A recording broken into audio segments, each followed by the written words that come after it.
Tertúlia. Meu boa tarde aí para todos e todas. Hoje é dia 8 de julho de 2012, domingo.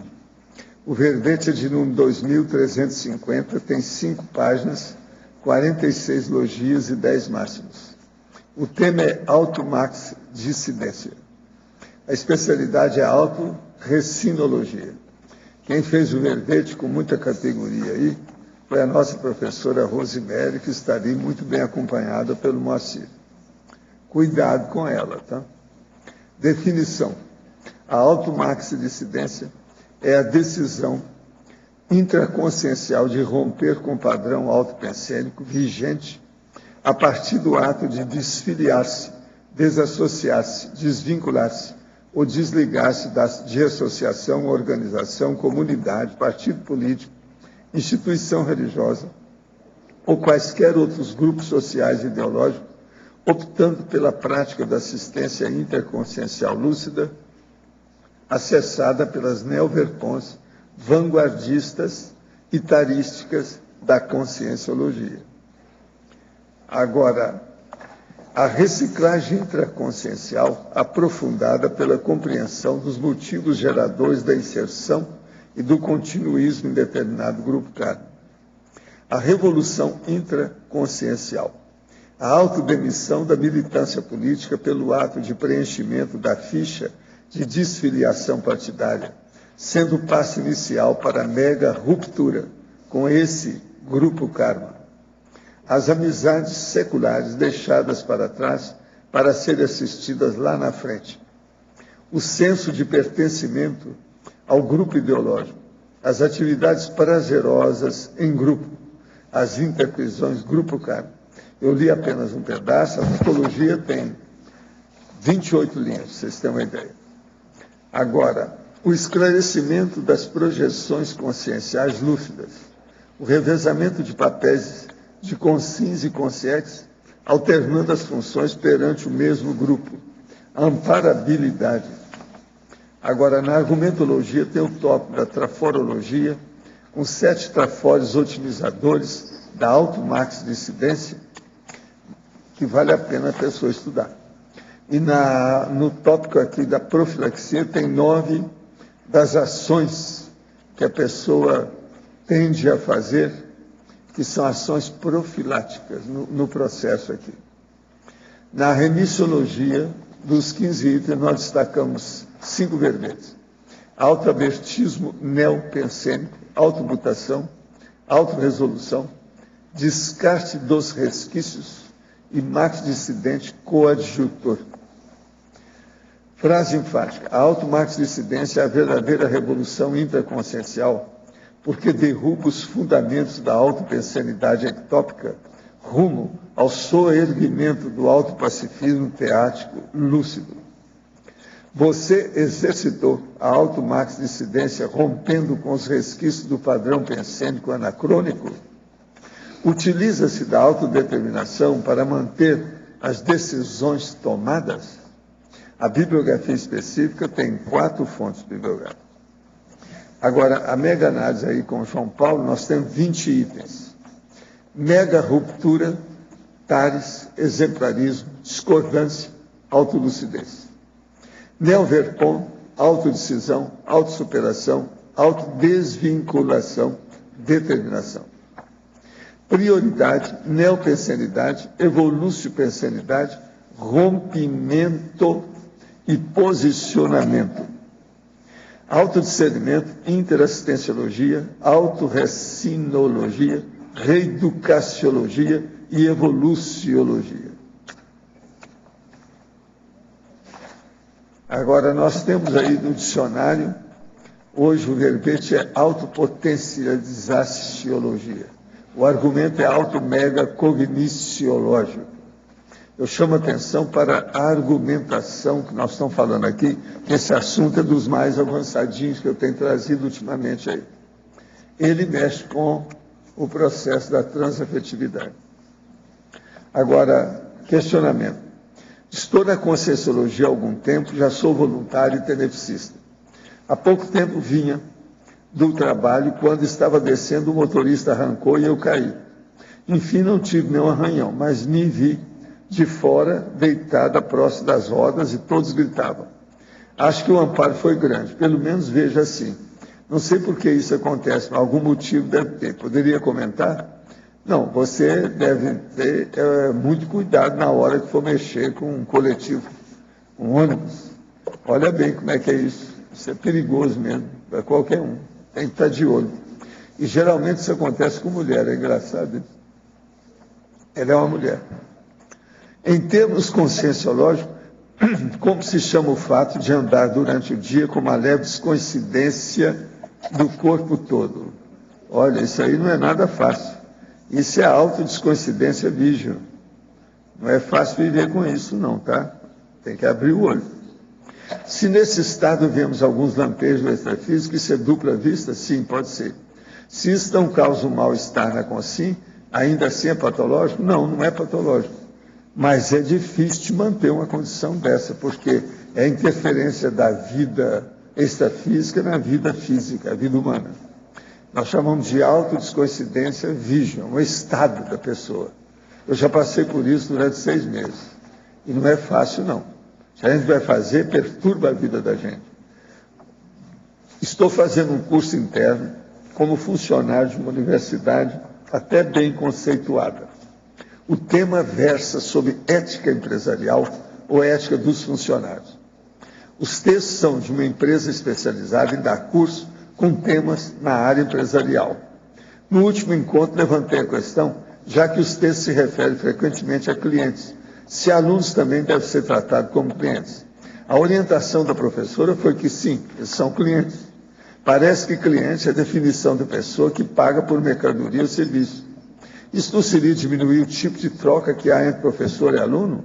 Alunos que fazem curso na Conscienciologia, podemos chamar de cliente da instituição? Olha, aqui nós combatemos a indústria da educação. Agora, o que a moça fez lá, o que ela disse lá, professora, orientação, é a indústria da educação. Na indústria é a clientela. Então, os alunos, o corpo discente é a clientela da indústria da educação. Eu sou contra a indústria da educação, meto o pau nisso. Mas o Brasil já tem um Ministério da Deseducação, né? Está cheio de coisa atrapalhada aí. Cada coisa que eles fazem. Faz um processo de Enem, não sei como é que é, o povo vai lá e rouba o negócio para refazer de novo. Isso não tem maracutaia. Tem gente ganhando dinheiro atrás disso. É a indústria da educação. Agora, a verbetógrafa Rosemary. Na Fatologia, página 7, linha 8, poderia nos explicar melhor sobre o atacadismo autolúcido superando o atacadismo de massa? Sim. É que quando nós estamos um militante político, né, que atua principalmente em partido político, em movimentos sociais, é muito colocado assim, né, o trabalho de conscientização de massa.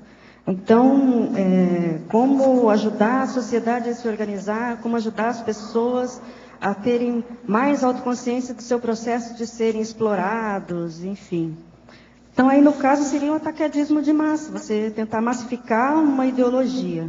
E aqui a gente está colocando um contraponto disso, né? Que é aí na questão da interconsciencialidade. Deixa eu achar onde é que está aqui. 2, 4, 6, 8. Atacadismo autolúcido, ou seja, uma GESCOM, ela é atacadista, a partir da autolucidez do autor.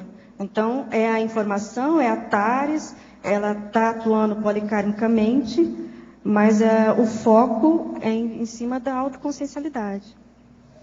Na efeitologia, também na página 7, poderia nos explicar o efeito bumerangue das autopensionizações altruístas?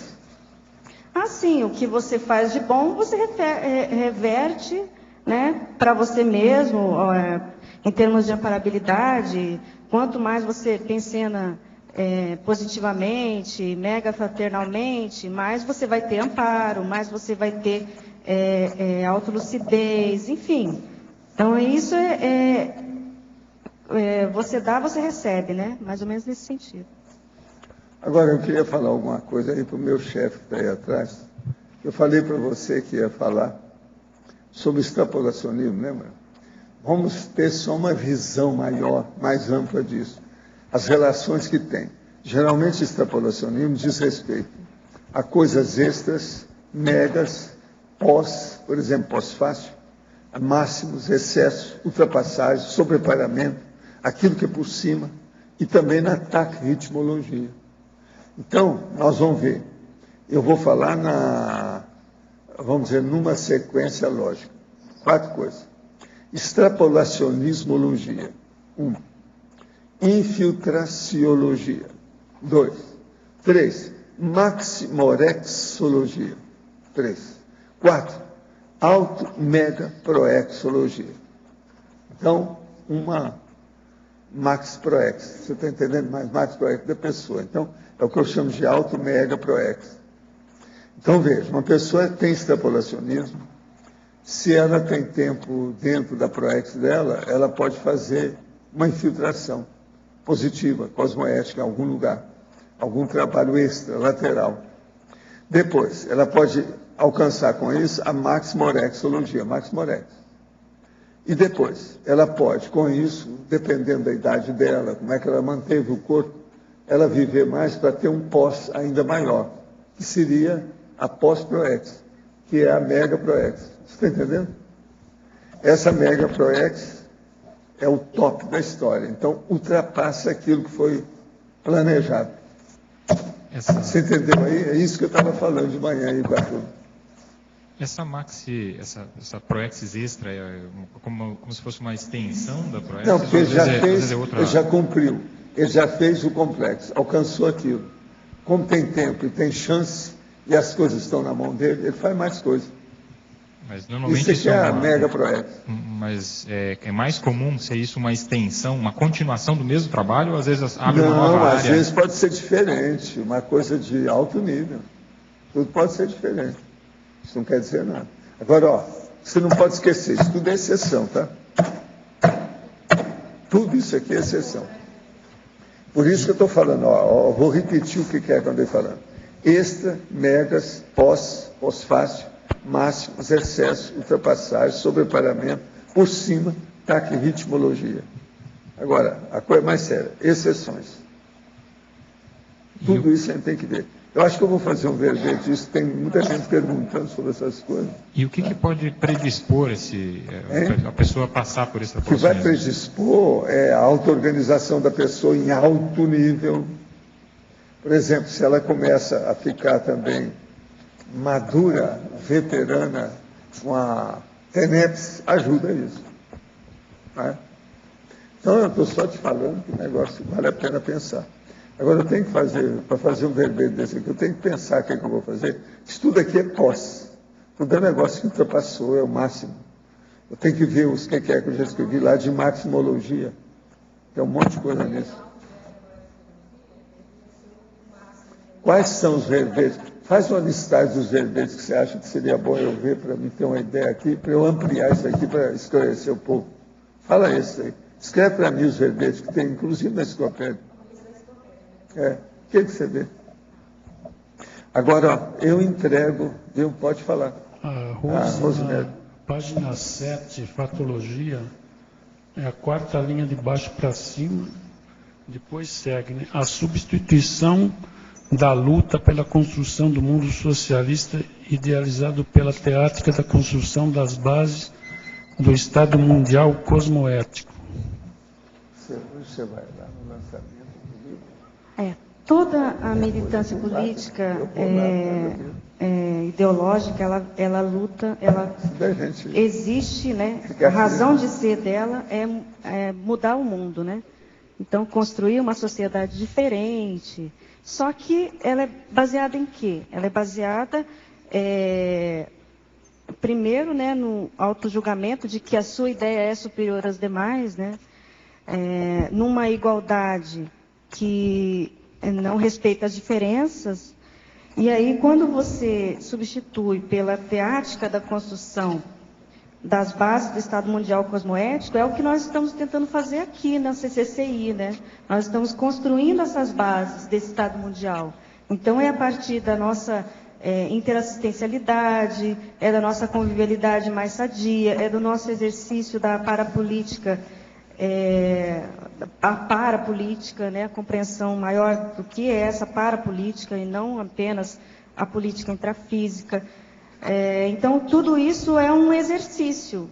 Então, daqui a gente está plantando as sementes, né, para que no futuro vá chegar nesse estado mundial. Agora, segundo a sua visão, no estado mundial haveria um tipo de socialismo avançado acontecido naturalmente, sei lá. O que você acha disso? Eu acho que sim. Na verdade, eu sempre defendi o socialismo. Mas eu entendi o socialismo de uma maneira diferente como eu entendo hoje. Então, eu acho que é, sim, um socialismo, só que as bases que são diferentes, né? Que é o que a gente está falando, é a megafraternidade, a heterocompreensão, entende? É a autolucidez, é a multidimensionalidade, você compreender toda essa relação com sim, com siex, a compreensão das patopensenidades. Então, é isso que vai fazer com que a gente vá tendo uma compreensão do que seria essa nova sociedade, né? Então, a igualdade no sentido de oportunidades, né, para todos, mas não no sentido de você manter o mesmo salário para todo mundo e você manter as mesmas condições intrafísicas para todos. Correto. Agora, na própria página 7 de Fatologia, agora é a 9ª linha de baixo para cima. O radicalismo de ir para o extremo oposto até chegar ao meio termo. Né?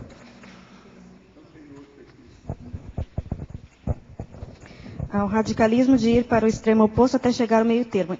Há uma tendência natural da própria consciência, né, de ir para o outro lado, ir para o lado oposto, até você chegar no meio termo. Isso significa o quê? Então, vamos supor, a pessoa que ela foi uma super ativista, militante, engajada, e aí, de repente, ela cai a ficha de que ela fez um monte de besteira, ela influenciou um monte de gente, deixou um rabo preso, criou interprisões.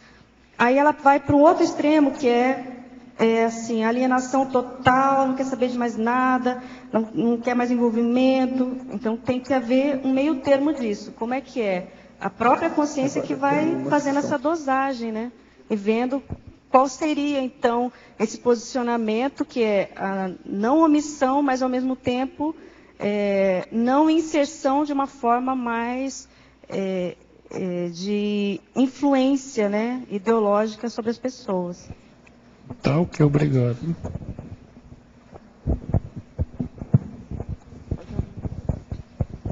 Aqui na página 7, 10ª linha, de cima para baixo, a sensação de não ter vivido determinada realidade nesta vida intrafísica, demonstrando mudança de padrão autopensênico. Tá. É que, às vezes, quando você passa por determinadas situações e você supera, você passa por um outro nível, a sensação é como se estivesse vivendo uma nova série X. É como se estivesse começando de novo. E aí aquilo, quando você olha para trás, puxa, realmente eu vivi tudo aquilo? Não tem mais o sentimento, não tem mais o envolvimento, não tem, sabe, o emocionalismo do momento. Então é como se aquilo tivesse passado já várias vidas, e você olha assim, puxa, realmente eu já fiz aquilo. É como se já tivesse mais um sobrepairamento mesmo sobre o passado, né? Então dá essa sensação, assim, de que parece que não é nessa vida, não era bem assim. Como é que é, né? Hoje é diferente. Rose, o que você tem para dizer, assim, para a pessoa que está com ideias, assim, está em algum grupo, alguma coisa, alguma ideologia, e está começando a desconfiar que já tem ideias mais avançadas, que vai ser um marxista-dissidente, então está naquele período ainda de, talvez, meio conflitante, né? Está ainda apegado ao grupo, mas já está com ideias mais avançadas. Qual é você acha que é vamos dizer, a postura ideal, ou com economia de males, para essa pessoa que está no limite, assim, na transição? Eu ri porque eu falei, eu vou fazer autopromoção aqui, né? Falar assim, leia o livro Consciência em Revolução, que a pessoa vai ter uma noção do que é estar lá dentro, né? Está certíssimo. Mas eu acho que é aplicar o princípio da descrença, né? Então, assim, usar o discernimento, avaliar como são assim, os comportamentos das pessoas que fazem parte daquele grupo, quais são as intenções, quais são as atitudes. E aí vai vendo se tem a ver, se tem coerência com o que a pessoa já está entendendo de cosmoética, entende? Então, eu acho que aí é um bom termômetro, né? Qual é a média, o padrão pensênico daquele grupo? Então, com isso, a pessoa já vai ficando mais antenada, né? E a pessoa, ela com o tempo assim, digamos, ela vai ter que abrir o jogo, uma hora, falar claramente que já não é mais. Mas assim, eu digo, qual a postura dela nesse período, com relação aos julgamentos que ela está fazendo das pessoas, das ideias que já estão anacrônicas para ela, assim, como é que ela vai fazer essa transição até chegar a hora de abrir o jogo da melhor maneira possível? Assim? Eu acho que o autoposicionamento é abrir o jogo no momento que ela começar a sentir, entende? Ela não tem por que ficar escondendo ou ficar esperando alguma situação. É lógico, você vai ver o melhor momento, né, para colocar, mas posicionamento é tudo. Então, a hora que você se posiciona, vão ter incompreensões, né? Porque muita gente realmente vai falar assim, não estou entendendo nada, né? Vai ter gente que vai falar assim, nossa, mas ela está maluca, tem que internar, né? Como é que é isso? Mas se a pessoa está lúcida, ela está vendo que ali é a melhor decisão. O esclarecimento ele vai ocorrer quando tiver a oportunidade. Às vezes, aquelas pessoas que estão ali naquele grupo, elas não vão entender mesmo. Não vai adiantar a pessoa tentar esclarecer, tentar falar o que é a Conscienciologia, ou tentar... Porque não vai resolver. Aquelas pessoas, elas têm uma ideia já imbuída na cabeça delas, já tem toda, sabe, uma matriz pensênica, que não vai ser o fato dela falar, estou saindo, vi uma coisa melhor, que vai fazer com que as pessoas mudem, ou saiam de lá, ou queiram saber o que é. Dificilmente isso vai acontecer. Se acontecer, a pessoa esclarece, né? Olha, é o seguinte, eu vi que tem uma coisa, né, mais avançada, tal, estou descobrindo que eu sobrevivo além desse corpo, então não adianta ficar só brigando aqui pelas condições de vida intrafísica, é muito mais do que isso. Mas, tchau, né?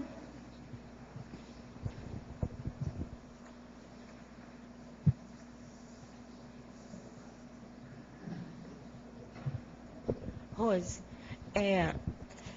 dando continuidade, acho que foi o que você perguntou, a Cristina perguntou. Você até deu assim, você deu a entender que você já superou toda essa fase e que esse verbete é um verbete assim até para profilático, né? Para que outras pessoas possam se basear. Agora, em relação, por exemplo, à parasociologia, aqueles grupos que não entenderam bem o seu rompimento ou o rompimento de outras consex, eles volta e meia tendem a incomodar? Primeiro, Rosa, eu não vou dizer sobre paramento no sentido que eu já superei tudo. Eu, particularmente, já falando da minha pessoa, eu faço um esforço para isso, né? Então, esse verbete é o resultado disso, é esse esforço contínuo, permanente, de promover o máximo de recins e compreender quais são os traços que me levaram para a militância, que me fizeram ficar uma década engajada na militância política nessa vida, 1/4 dessa minha vida, né? É muito tempo. Então, é muito tempo e se passou pouco tempo para eu realmente dizer que estou sobrepairando todo mundo. Não é nesse sentido, é no sentido de que hoje eu consigo ver de uma maneira diferente, consigo entender mais as imaturidades que me levaram, entende? Né? E consigo falar de uma forma tranquila, sem emocionalismo, sem me sentir... vinculada, mais tranquilo dentro de mim, entende? Só para não passar a ideia de que eu estou por cima da carne seca, eu acho que não é por aí. Agora, os grupos extrafísicos, está em algum lugar aqui a pressão holopensênica, existe sim, é um fato. Aconteceu quando eu estava escrevendo um livro no Rio de Janeiro, uma vez, dentro da minha casa, onde eu comecei a perceber muitas consciências dentro do apartamento. Elas enchiam o apartamento, era uma multidão, assim, era muita consciência. E elas estavam muito bravas, umas estavam bravas, outras estavam chateadas, outras magoadas, profundamente magoadas comigo, por como que eu fiz uma coisa daquela, como que eu saí do grupo, né? Então, assim, eu fui para o banheiro, eu cheguei no banheiro, estava cheio de consciência, a minha casa inteira estava cheia de consciência, no outro dia eu fui para a consciência terapia, né? Falei, como é que é isso, né? Me ajuda a limpar esse negócio aí. Então, é um fato. Às vezes, assim, na tomada de algumas decisões, de algumas coisas mais inteligentes para essa vida, existia uma dificuldade, existia uma pressão, um assédio mesmo, sabe? Assim, algumas coisas que às vezes eu não conseguia nem lidar muito bem com aquilo. Mas é a própria consciência com as suas recins que vai promover esse exemplarismo de mudança, né, para as próprias consciências. Vai estar esclarecendo as consciências, a TENEPS, né? Essas consciências são levadas para a TENEPS. Você, por exemplo, você vai, no meu caso, eu ia lá na minha cidade, eu encontrava na rua pessoas que eu não lembrava há muito tempo, aí aquilo ali trazia aquele monte, você sentia que tinha uma pressão sobre aquilo. Mas cada pessoa tem o seu histórico, tem o grupo de afinidade de consciências que estão ao seu redor, né? Tem a ver com os seus traços de personalidade. E aí, para você trabalhar com isso, é você se reciclando, você mostrando para as consciências e para você mesmo que você é uma pessoa diferente, que você está se esforçando para ser uma pessoa diferente. E a assistência para essas consciências, eu não vejo assim muita outra alternativa, né? E a TARES, eu vejo assim, eu tinha colocado aqui, até tiraram aqui do verbete, né? Eu tinha colocado crescendo, recim, grafa TARES, porque para mim não adianta nada, só você fazer reciclagem intraconsciencial, se você não deixar escrito. Para mim é importante isso, o registro escrito das autovivências, das autoparapatologias e das propostas de solução que a gente tem para cada caso. Por quê? Porque isso vai ajudar as outras consciências, igual essa que o João Paulo está falando, que vai entrar na militância, e aquelas outras, e a própria pessoa quando ela estiver no auto-revezamento. Aquilo é a vacina, está em algum lugar aqui a GESCOM vacina, que é justamente isso. Então, eu não quero cair no mesmo bata-burro, não quero errar de novo. Então, como é que é isso? A partir do momento que você escreve, está aqui, ficou para a eternidade essa vivência, essa experiência, essa reciclagem. Eu vejo que é por aí. No dia 19 de junho de 2012, eu me submeti a uma colecistectomia laparoscópica. No dia 27, os pontos foram retirados. Durante a mega euforização do dia 5, na quinta-feira, eu senti umas dores no umbigo. Senti uma energia sendo direcionada para aquele ponto específico do meu corpo. Depois o professor falou no Padre Cícero, e nesse momento eu senti um banho de energia. Vivi por 19 anos no Crato, cidade natal do Padre Cícero, vizinha Juazeiro do Norte. Estou contando isso para poder deixar aqui o meu depoimento sobre a questão da mega euforização, atingir também a nós, que estamos tão distantes fisicamente, assistindo a tertúlia através da internet. Sai dessa, hein? Isso é mais um, né? Nós já tivemos vários depoimentos desse aí do povo, né? Às vezes eles fazem cirurgia invisível, instantânea. Agora, para você, Ciclologia, página 8, primeira linha. Poderia abordar o ciclo multiexistencial pessoal, CMP? São as várias existências, né, que a gente vai passando, vai se formando um ciclo, né, de existência após existência. Então, são vários aprendizados, são trocas, né, e isso é pessoal, porque é lógico, né, cada pessoa é única. Não sei se... Em efeitologia, página 8, final da primeira linha, poderia comentar o efeito da assistência grafopensênica pós-dissidência? Sim, tem muitos, né? Primeiro, as pessoas que te conhecem, elas passam a te ver de maneira diferente. Umas te compreendem, te respeitam, outras querem saber, afinal, o que aconteceu, como é que é isso, também quero aplicar na minha vida, né? Outras vão te perguntar, assim, como aconteceu, né? A pessoa chegava assim e falava assim, poxa, mas eu tive um sonho assim, assim, assim, isso é projeção? A pessoa totalmente, ela era mais anarquista do que comunista, e a pessoa queria saber se aquilo era uma projeção. Então, assim, tem toda uma curiosidade de querer saber o que você está fazendo, como que é. E tem aquelas incompreensões mesmo, né? Que as pessoas realmente acham assim. Tinha gente que falava assim, poxa, mas né? A Rose está com algum problema de saúde, né? Tem alguma coisa aí que não está batendo pino. Então tem mesmo um nível de incompreensão. Houve tudo isso. Então a gente recebe e-mails e contatos pessoais de pessoas agradecendo pelo esclarecimento e de pessoas criticando e falando que não, mais ou menos não é bem assim, porque no meu caso não foi assim, porque até hoje eu acho que é super importante. Teve gente que fez isso, relato pessoal para mim.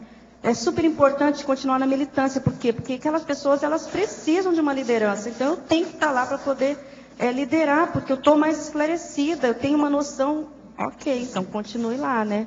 Então, tem de tudo. A Alto Mega Proex estaria diretamente associada a qual condição na escala evolutiva? Poderia explicar esse estágio, por favor? Você está vendo, é o assunto aí, ó. Alto Mega Proex. O caso todo é o seguinte, eu acho secundário aí o processo da escala evolutiva, o grau da pessoa. O problema é a gente ver se ela tem PROEX e ela é consciente disso. Se ela cumpriu a consecução, ela realizou a PROEX, ela pode ter a Alto Mega PROEX em qualquer tipo que seja ela. Tenepsista, conscienciólogo, entende? Qualquer tipo desse. Um homem ou mulher. Se ele cumpriu, se a pessoa cumpriu aquilo que ela veio, se ela alcançou o complexo, e ela está disposta, um ambiente propício, receptivo para essa ampliação, ele pode receber aí alguma incumbência para uma programação dilatada da vida dele. Uma programação existencial, de trabalho, de assistência maior. Está claro? Então não é bem um processo. Ali a gente pode olhar aquela listagem lá, a maioria daquele povo ali. A partir, por exemplo, do tenepsista, tudo pode acontecer. Se ele é autoconsciente da PROEX, está claro isso? Ô, gente, eu devolvo a Rosemary a vocês de novo. Tá certo?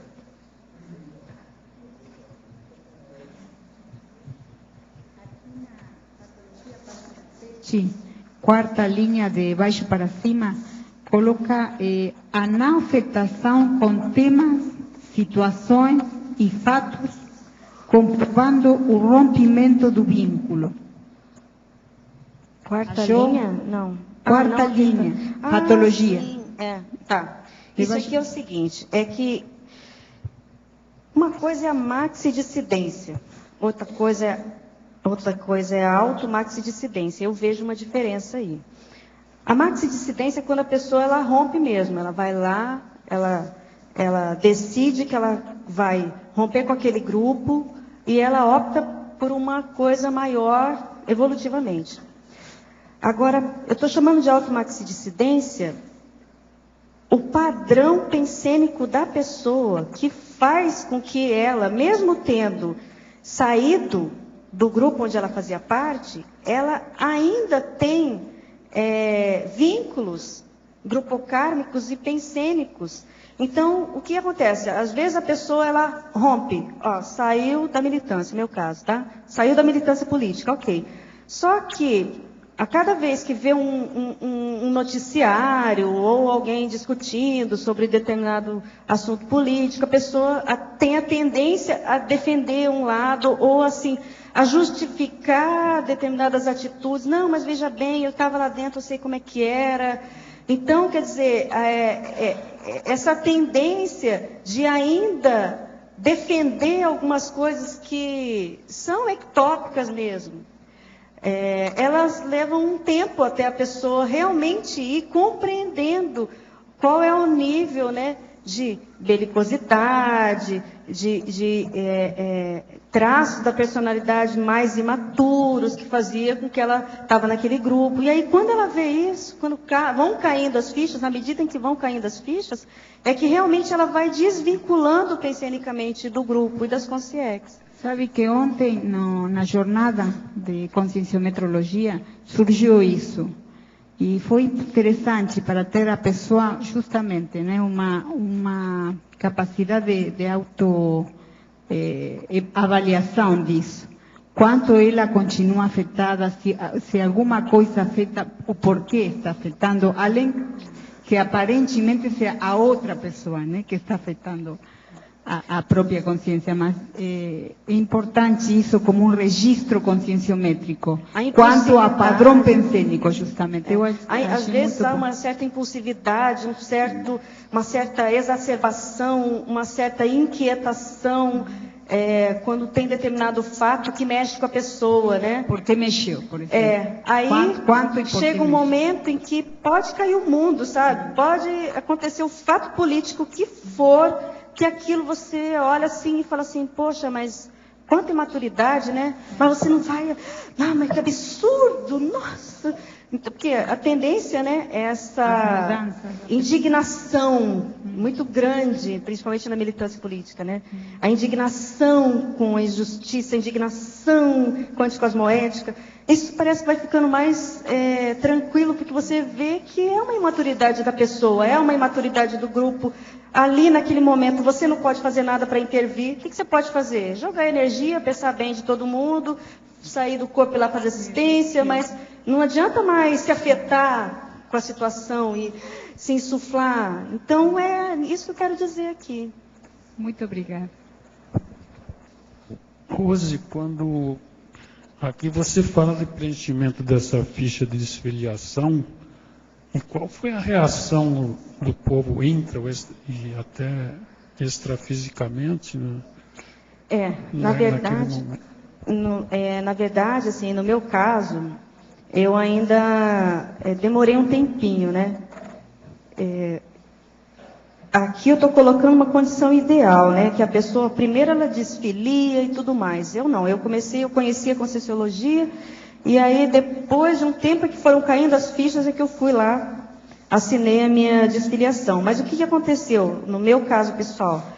Eu tinha uma amiga, e a gente era muito amiga, e essa pessoa não tinha nada a ver com a militância, mas a gente era, assim, amizade raríssima. E aí eu entrei para a militância, entrei para o PT, fui para o PSTU, e ela ficava mais ou menos à parte, assim. E como a gente era muito amiga, qual foi a minha tendência? Vou trazer a minha amiga comigo. Então, ela entrou para a militância comigo e tudo mais. Na hora de fazer a minha desfiliação, eu fiz questão de entregar para ela. Então, eu entreguei na mão dela meu pedido de desfiliação e falei para ela, né? Falei que eu me sentia um pouco assim, responsável por ela estar lá dentro, e realmente ela entrou. Lógico que cada um responde por si mesmo, mas eu exerci uma influência sobre a decisão. E aí, no primeiro momento, a pessoa assim, não, mas olha só, você ainda está conhecendo essas ideias, deixa assentar. Por quê? Porque no meu caso pessoal teve um trauma, né, de uma determinada situação, que me fez repensar toda a minha vida. Então, isso vai passar, daqui a pouco você vai voltar, então deixa para lá, né? Então, assim, a pessoa ela não entendia, ela achava que era perfeitamente conciliáveis eu estar na Conscienciologia e continuar afiliada no partido. Ela tinha projeção lúcida, e eu falava para ela assim, puxa, que eu queria ter a projetabilidade que ela tinha, né? Mesmo assim, ela com parapsiquismo, ela continuava na militância. Então, o meu pedido foi entregue na mão dela. E aí, a partir daquele momento, a sensação que eu tive foi assim, de uma certa liberdade mesmo. Agora eu tomei a minha decisão de fato, entende? E eu acho que isso acontece, né? A hora que a pessoa escreve uma carta, se ela não tem uma filiação, ou a hora que ela se posiciona perante o grupo, né? Olha, isso é marcante, né? Então eu vejo que para quem tem um vínculo partidário, o ato de desfiliação partidária é super significativo. É o rompimento mesmo com aquele grupo, né? Só que uma coisa é o rompimento físico, intrafísico, presencial. Outra coisa é você romper e você continuar defendendo os mesmos ideais de uma outra forma. Que aí eu acho que é o processo da automaxidissidência, é isso. E rompendo. Tá ok. Rose, aqui em cima no A, na página 7, na fatologia, na 8ª linha, de cima para baixo. Fala um pouco desse o atacadismo autolúcido superando o atacadismo de massa. Tânia, que você é retardatária aí hoje, né? A gente já falou sobre isso. Mas tudo bem, eu vou repetir. É porque, normalmente, você sabe bem disso, né? Militância política, ela envolve a massa. Você quer fazer conscientização de massa, você quer mudar a cabeça das pessoas, né? Quer esclarecer, esclarecer no sentido, né, da visão política, de que as pessoas juntas elas podem fazer uma revolução, juntas elas podem mudar a sociedade. Então isso eu estou chamando de atacadismo de massa. Tá. E aqui no nosso caso nós estamos fazendo um atacadismo autolúcido, né? Quando a gente faz atares, quando a gente escreve livro, quando a gente esclarece os nossos grupos, os nossos assistidos, a gente está fazendo também o atacadismo, só que a diferença é o nosso nível de autolucidez. Tá. Atacadismo, quer dizer, não tem... Tá, muito obrigada. Parabéns pelo verbete. Rose, aqui na página 7, na fatologia, na 10ª linha de baixo para cima no fim ali, a recorrência da defesa inconsciente da ideologia ultrapassada. Então, eu queria que você falasse um pouquinho assim, como que isso se dá, o que você observa nesse sentido. Escuta essa. É o seguinte, é que às vezes você rompe com o partido, mas você continua tendo algumas ideias, alguns ideais que ainda são daquele partido, né? Então, assim, às vezes há essa tendência de você ouve um noticiário daquele partido que você fez parte, ou alguém fala alguma ideia diferente de como você pensava no passado. E aí a primeira tendência é assim, não, peraí, não é bem assim. Justificar, não, mas olha só, acontece por causa disso, por causa daquilo. Então, até a pessoa assentar a intraconsciencialidade dela, com essas novas bases, né, ela leva um tempo. Então é todo um processo, a pessoa não faz assim, de uma hora para outra. Não ninguém muda assim, de lá para cá, não é assim, dormiu no outro dia, acordou diferente, né? Então essa recorrência, ela vai acontecendo, até ir caindo as fichas, puxa, olha só de novo, nossa, de novo, estou defendendo a mesma coisa. Não, mas espera aí, agora estou vendo diferente. Então a pessoa ela vai tendo um nível de aprendizado, de reciclagens mesmo, e vai entendendo mais. Às vezes até aquilo que ela achava que era o correto na visão, né? Na visão dela, aquele era o posicionamento mais inteligente. Daqui a pouco ela vê, puxa, mas não é bem assim. Então, leva um tempo mesmo, né? Até a pessoa realmente mudar aí a pensanidade, né? É isso. Tá certo. E uma outra questão aqui, na página 9, lá na argumentologia, em profilaxia, o item 6, invexibilidade, né?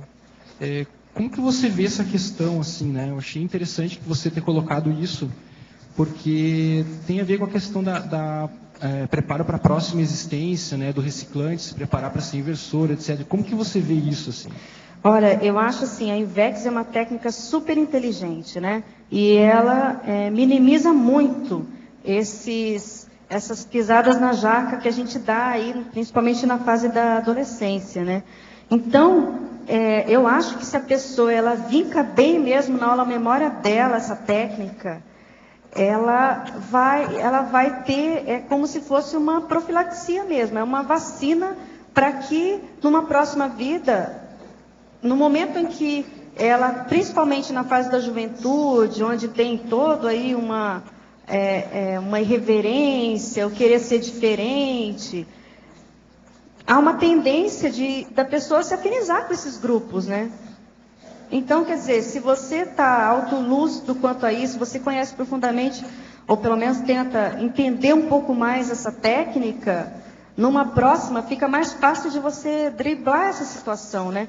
O meu caso pessoal mesmo, eu na adolescência, eu queria fazer parapsicologia, olha só. Aí não tinha, né? Não, da onde que eu ia fazer, né? Ah, não, tá bom, então eu vou fazer psicologia. Mas aí era de manhã, aí, sabe, assim, não, mas eu queria trabalhar para pagar minha faculdade, né?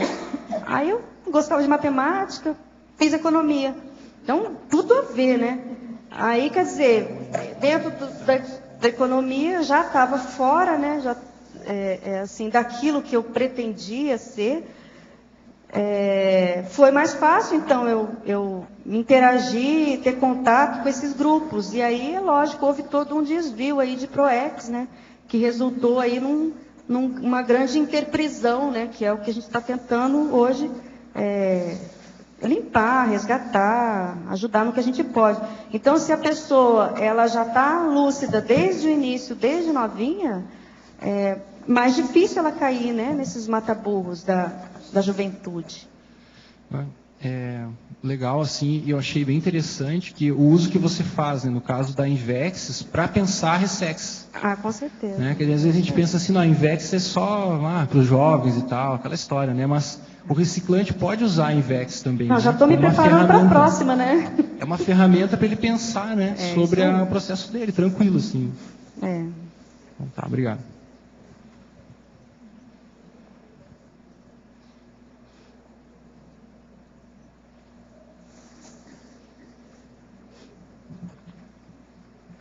Ninguém mais? Ninguém ficou com curiosidade de saber essa coloquiologia aí? Virou pelego, pelegou? Rosi. Eu fiz questão de colocar isso, porque era muito usado. A pessoa, se ela era do PT, por exemplo, e ela ia para o PSDB, que é social-democrata, mais direitista, ela virava pelego, né? Ah, pelegou, né? E eu virei pelega. Quando eu saí, eu virei pelega. Então, para eles, eu sou uma pelega, entendeu? Eu falei, não, tem que colocar isso. Usa muito, né? Na militância, usa muito o pelego.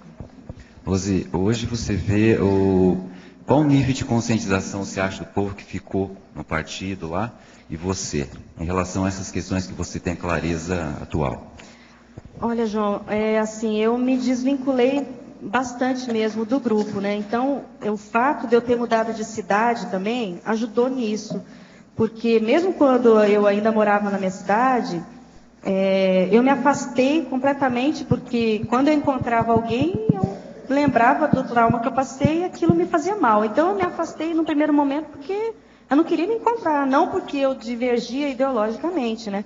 Mas aí, com o tempo, esse afastamento, quando eu desfiliei, aí teve uma certa assim, nossa, né, a Rose está com algum problema. Muita gente falava isso, né? Eles achavam assim que o trauma tinha me gerado um problema de cabeça, né? Então, eu estava com algum problema. Então, assim, foi uma tendência natural eu ir me afastando. Depois desse meu afastamento, pessoas que eram do meu grupo, assim, de militância, de sindicato, tudo. Uma delas assumiu o governo do Estado por 2 gestões, foi governador. A maioria, grande parte dos meus amigos foram ser assessores, foram ser vereadores, deputados. Muita gente entrou para a política mais assim institucionalizada mesmo, né? Não ficou só na militância. Teve um grupo que foi o meu grupo mais próximo. Teve um certo assim desfacelamento, não por minha causa, mas o próprio grupo, né? Teve um outro militante que dessomou uma filha e aí ele se afastou, foi embora, mudou para o interior. Teve outro que mudou de cidade. Então, assim, aquele meu grupo mesmo, ele não ficou coeso. Cada um as circunstâncias da vida foram fazendo com que fossem se separando. Então, assim, hoje eu não sei como que estão as pessoas do meu grupo mais próximo. Eu tenho notícias de uma pessoa que era liderança nacional, assim, que era assim, amigo raríssimo também, que eu vou encontrar daqui a séculos e vai ser o mesmo carinho, assim, hoje eu sei que ele está atuando como médium no centro espírita. Eu levei um choque, assim, quando eu soube disso, que eu falava, gente, mas ele era da Federação Nacional, ele sentava com o ministro, sabe, assim, era a liderança nacional. E aí eu soube que teve um processo, eu não sei qual foi o processo pessoal dele, que fez com que ele fosse para o espiritismo. Eu realmente fiquei, assim, muito espantada com isso. Agora, eu recebi um e-mail no ano passado de uma pessoa que também era do mesmo grupo que eu e que está assistindo tertúlia.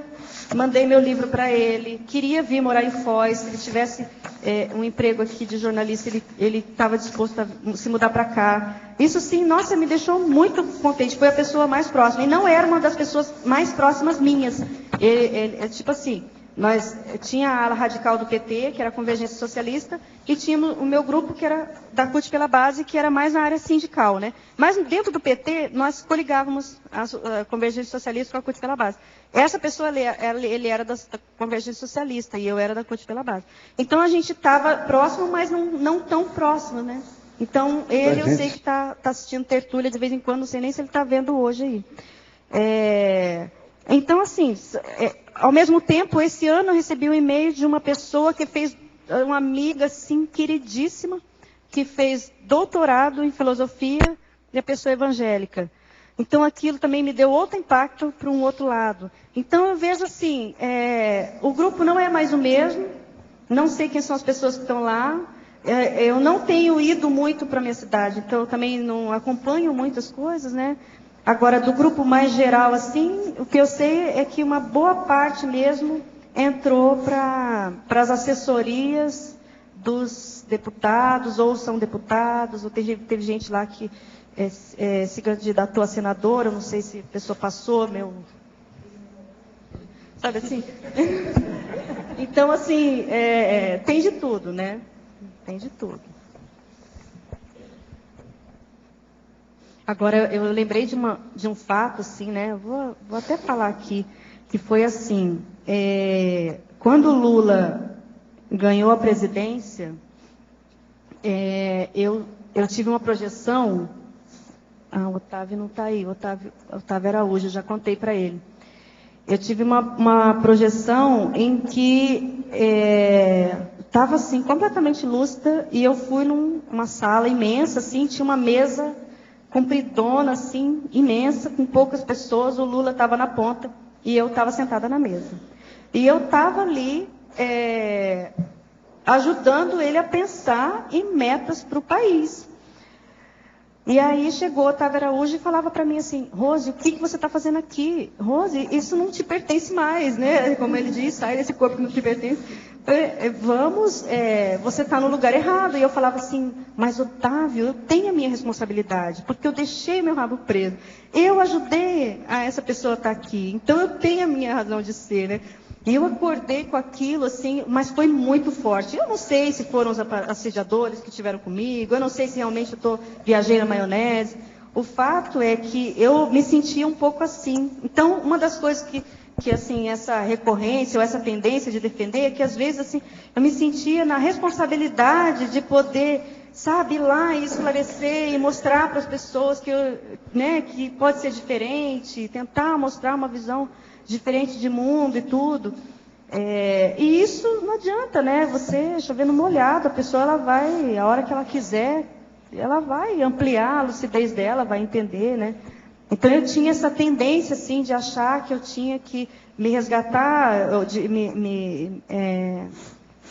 mostrar quem eu sou hoje, mostrar o quanto que eu estava pensando diferente, para ver se as pessoas mudavam, sabe? Ou seja, eu estava tentando ainda fazer a cabeça das pessoas, conscientização, né? Fazer a conscientização política, conscienciológica, mas não é por aí, né?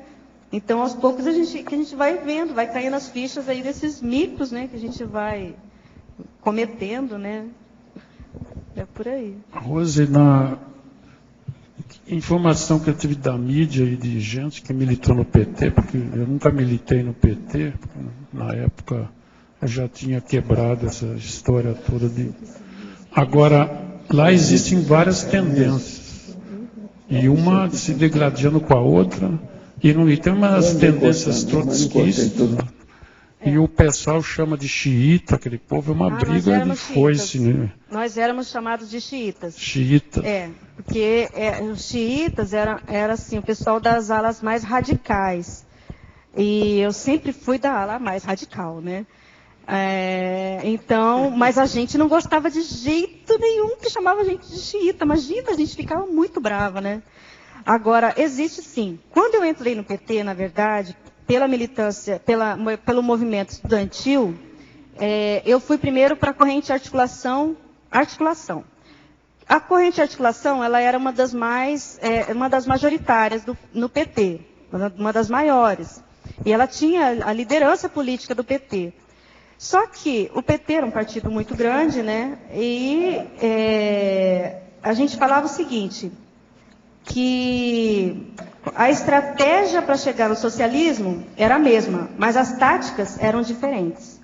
Então, a gente queria o socialismo, todas elas queriam o socialismo, mas a forma como a gente ia chegar no socialismo, nós que éramos mais, revolucionários, nós já achávamos que essa forma era através da revolução. E as outras correntes, elas já achavam, não, vamos eleger vários parlamentares, com isso a gente vai mudando a sociedade aos poucos, e a gente achava que isso aí era assim, sabe, fazer conciliação, era institucionalizar, a gente achava que não, vamos quebrar tudo, né, colocar os patrões no paredão, e a gente muda a sociedade de uma vez, esse negócio de ir na conversinha, sabe, não era com a gente, então... aí o que acontecia? Tinha as convenções, nas convenções, ou nas assembleias, nos congressos, né? Assim, a maioria nas convenções, porque as convenções eram mais decisórias, né? As decisões eram mais macro. Nessas convenções, aí sim, aí se quebrava o pau, o bicho pegava. Porque aí todas as correntes, elas queriam que o seu posicionamento vigorasse, né? E aí sim, aí tinham aqueles debates assim, intermináveis, um tentando convencer o outro, sendo que ninguém nunca conseguia convencer. Aí o que acontecia? A ala que era majoritária, ela, lógico, vencia, as propostas eram aprovadas de acordo com a maioria, e a gente então, como minoria, ficava lá reclamando e brigando, e se revoltando, e se indignando, eternamente, né? Tem a área que é do próprio Lula, que tem um nome que eu me esqueci, e outras facções. Eram várias. Que lá na minha cidade a gente tinha a articulação e a convergência socialista, mas foram várias. A convergência socialista saiu junto com várias outras para fundar o PSTU. A convergência socialista parece que é de fundo trotskista. É trotskista. E essa do Lula, qual é o nome? Agora já... Acho que é articulação. Que bom que eu já esqueci, sabe? Bom, aí tem... Mas essa é majoritária, pelo que eu sei, é majoritária. Essa do... Ela já esqueceu a metade. Já esqueci. Olha, que bom, Paulo. Isso aí mostra que eu realmente estou bem afastado. Viva o Marcelo. Não.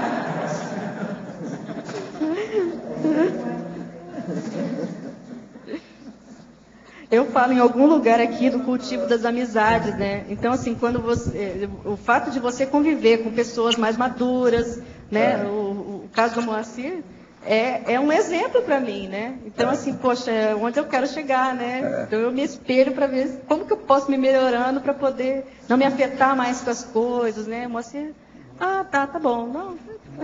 Passou, né? Aconteceu alguma coisa, amor, aconteceu... tá bom.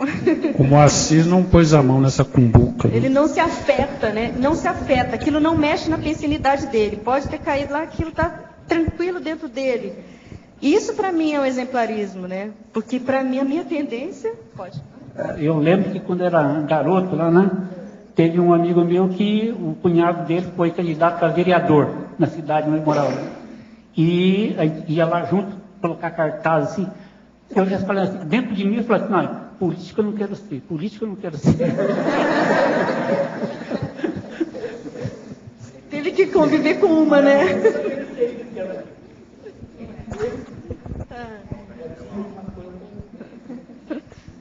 Rose, aqui é a Rosa. Você também, em algum momento aqui na fatologia, você coloca o lado oposto, quando se sai, faz a ruptura com o movimento, e você não quer saber de mais nada. Esse posicionamento para uma consim, que embora nesta vivência ela tenha fugido realmente da política, mas ela sabe que no passado foi bastante envolvida com ideologias. Essa aproximação para conhecimento da política, entender sem se contagiar, você acha pela sua experiência que é bom? Eu acho inclusive que a gente tem que entender mais a parapolítica mesmo, né? Então, acho que tudo que enriquece a cognição, tudo que esclarece, vai ajudar, isso é lógico. Agora, se a pessoa ela sabe que ela já esteve envolvida em outras épocas, aí ela tem que, o que eu acho que, né, é que a pessoa deveria mais buscar mesmo quais são os traços do temperamento dela, da personalidade dela, que ela ainda mantém que são negativos, porque nem tudo é negativo, né? Se a gente for pensar, por exemplo, eu coloquei aqui, que não saiu, mas eu coloquei aqui o fato da pessoa não cuspir no prato que comeu. Por quê? Porque, assim, eu não posso dizer que eu não aprendi, eu não posso dizer que eu não enriqueci várias coisas, assim, por exemplo, de comunicabilidade, de escrita, de organização de eventos. Imagina. A coisa que você aprendeu mais foi sair de lá. Também, né? Isso não é fácil. Não é fácil. Quem entra não é fácil. Devido à cachaça. Mas a pessoa se habitua. O negócio não é fácil. Porque a política é baseada em gente, comunicação de gente. Não é fácil. Então, mas eu acho que entender essa política hoje, né, Valdo? A gente aqui, por exemplo, no nosso contexto da CCCI, eu acho que faz parte. A gente tem que aprender a lidar com isso, mas de uma forma madura, né? De uma forma madura. Agora, para a fatologia, o revezamento de papéis de consins e consiex, alterando as funções perante o mesmo grupo. Poderia detalhar, por favor? Sim. Por exemplo, a pessoa, ora ela é consim, ora ela é consiex, mas ela está lá no mesmo grupo. Essas consiex que eu falei dessa sensação que tiveram presentes, por exemplo, lá na minha casa. Elas hoje são consiex, mas elas já foram do meu grupo intrafísico. Então, às vezes, aquele grupo ela tem uma relação de interprisão tão grande que a pessoa dessoma e ela continua junto. Ressoma e continua junto. Aí um é consiex, outro é consim, daqui a pouco outro é consim, outro é consiex. Então, existe aí, né, essa inseparabilidade grupo-kármica, é isso, né? No filme dirigido por Keith Olin, chamado Unlawful Killing, em 2001, foi abordado o assassinato da princesa Diana, planejado pelo governo britânico, sendo o processo de investigação com várias lacunas e irregularidades. De que modo a verbetógrafa qualificaria o resultado dessa automax-dissidência? Olha, eu não sei se isso realmente foi uma automax-dissidência. O fato dela ter dessomado, eu não vejo assim. Eu acho que ela vai promover a automax-dissidência quando ela tiver lucidez, né, perante todas as atuações políticas dela no passado e nas próximas vidas também. E aí, a hora que ela realmente quiser romper, né, a gente não sabe até que ponto, tem aí uma automimese na monarquia, né? Quando ela realmente quiser romper com esses grupos, aí sim ela vai estar sendo uma maxi-dissidente. Agora, em relação às investigações, assassinato, não assassinato, isso acontece diariamente na sociedade, né? O fato chama mais atenção porque a pessoa tem uma função, mas tem um cargo, tem um título. No DAC, o senhor pode ampliar para a doxologia, reconhecendo que a autopotencialização sobre si mesma, que é a ego-karmalidade, significa renúncia ao monopólio sobre as outras pessoas, a grupo-karmalidade, com a intenção de se aperfeiçoar na vivência da interassistencialidade. É justamente o que você está falando, é o que você fez. Agora, pode comentar o desperdício das autopotencialidades? Então, vocês vejam, aqui eu digo o seguinte, é justamente isso até o fim, né? A reação pessoal de lucidez maior, a princípio, surge como sendo paradoxal, pois parece concentrar-se no ego-karma, saindo do grupo karma, sem nem mesmo cogitar do polikarma. No entanto, com as autorreflexões maiores, advindas da própria autopotencialização, a consciência lúcida acaba reconhecendo que a autopotencialização sobre si mesmo, que é a ego-karmalidade, significa renúncia ao monopólio sobre as outras pessoas, que é a grupo-karmalidade, com a intenção de se aperfeiçoar na vivência da interassistencialidade. Agora vem, através de mais ampla autocognição, em pleno universo pragmático da mega-fraternidade, que é a polikarmalidade, que é justamente o que você fez. A pessoa que sai dessa política partidária passa por isso tudo aí que ela está perguntando. Há um desperdício de autopotencialidades enorme. Total. É isso que nós estamos chamando a atenção. Agora, o problema é esse périplo, é essa odisseia, a saída de um processo para chegar até lá na frente. Devido ao problema da viciação, o hábito da pessoa, ela tem muita dificuldade de renunciar a essas coisas. Não é fácil. Tem o status, tem o grupo que prende. Agora, o que é engraçado é que aí, ó, o verbete do DAC está perfeito aí com o seu. É um Tudo desperdício de potencial. Pois Isso é. é um fato, realmente. Rose, Marilza. Sim. Parabéns aí pelo verbete hipertarístico, viu? Muito bom. Eu queria, dentro dessa linha, que você falasse um pouco sobre, na página 8, fobiologia, o medo de cair no mesmo mataburro nas próximas vidas, e, na mesma página, em mitologia, a demolição dos mitos. Fizesse uma junção desses dois itens. Olha, o medo de cair nos próximos, no mesmo mataburro, é isso, esse verbete é isso, é profilático, né?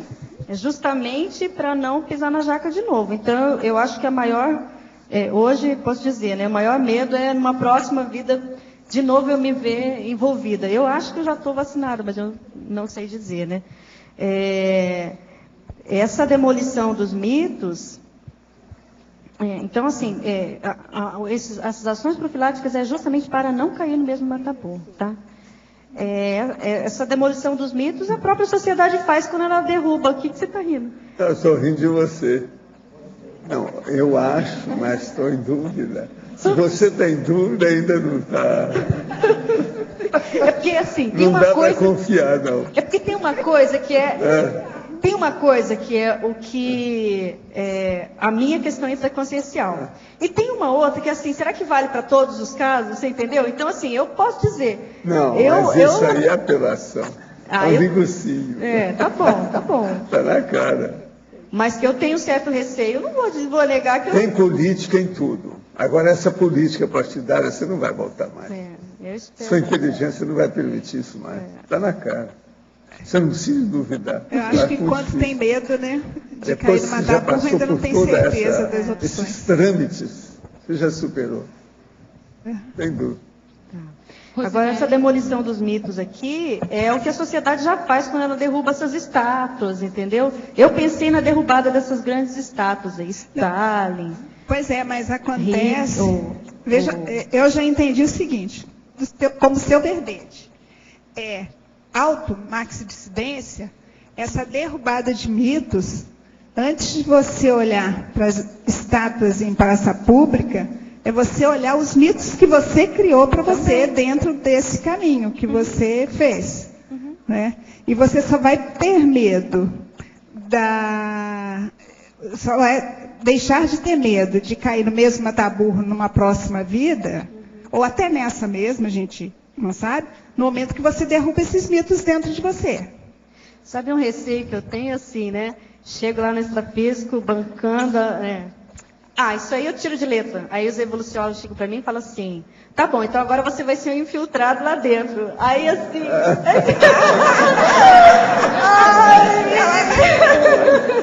eu já pensei nisso. Ele acrescenta alguma coisa. Você está muito competente e preparada para isso. Não há desculpa de não aceitar. Ela não está. Agora, a vida é difícil nessas coisas, a gente tem que ponderar muito. Cada um é que sabe, né, dos seus. Por exemplo, a gente tem que aguentar tudo na vida. Por exemplo, esse dicionário aqui que eu leio, ele é lusitano, ele é português. Por exemplo, não serve para o arindário. O arindário é italiano, e olhe lá, italiano fortão. Agora, por que não serve para ele? Por causa disso aqui, ó. Eu não posso dar um dicionário desse para ele. Está falando assim, quem quer a rosa, aguente o espinho.